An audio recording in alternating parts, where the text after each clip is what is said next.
Well, hello everybody. Nick McGinnis here, habitat biologist, and we're on another Atlantic salmon stream on the Northumberland Strait of Nova Scotia. And today, just a short video on talking about how restoration work can really improve aquatic connectivity. Now, a lot of times we're thinking about aquatic connectivity in the sense of culverts. Can fish get up and through the culvert? And a lot of times, unfortunately, they haven't been due to weak legislation and probably some poor engineering. But we can also have issues with aquatic connectivity in rivers that are running free from roads. And that can happen, generally speaking, when the stream is significantly degraded. So we know that Atlantic salmon in the fall are going to try and migrate as far upstream into the watersheds, into these little feeder streams as they can. But there's limiting factors that prevent Atlantic salmon from going upstream, and one of those is a lack of pools.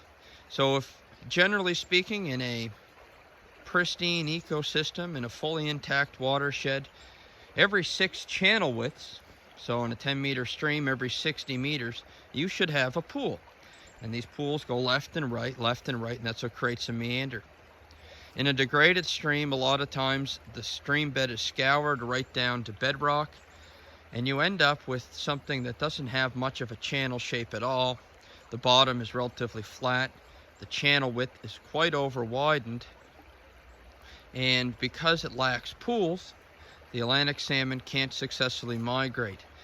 If you ever seen a salmon come up over a riffle that's like 30 centimeters deep, you can tell that the Atlantic salmon are quite vulnerable, especially to birds of prey. Well, that same phenomenon occurs if you don't have any pools in between those riffles. And what also makes it more challenging for the salmon is they're making a long journey upriver. These are fish that are been in a marine environment for maybe 2 to 3 years, at least probably 10 months for the grills.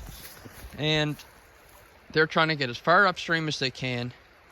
And if they don't have staging pools or resting pools in order to migrate up through the watershed, they're not going to disperse their progeny as far and as wide across, spatially speaking, as they otherwise would. So by putting digger logs in like we have here, we are able to ensure that there's a pool below it. And another digger log upstream, there's another pool. So every about 52 meters on this stream, for a section of about 1 kilometer long, there's a pool every 50 some meters.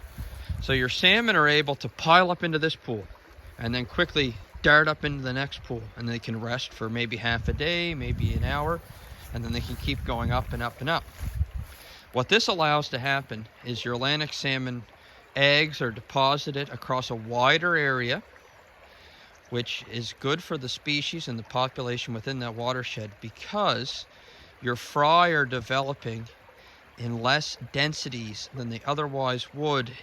Therefore, the individuals within those populations don't have to compete with as many other members for the same food supply.